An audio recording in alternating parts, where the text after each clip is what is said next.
మధురమైన వేదనలోనే పాటకు పల్లవి పుడుతుంది.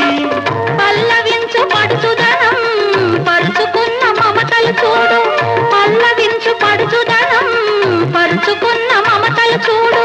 పసితనాల తొలి వేకువలో ముసురుకున్న మబ్బులు చూడు. అందుకే ధ్యానం, అందుకే మౌనం, అందుకే ధ్యానం, అందుకే మౌనం.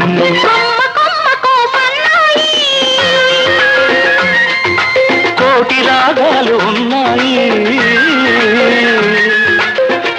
ఏమిటి మౌనం, ఎందుకే ధ్యానం?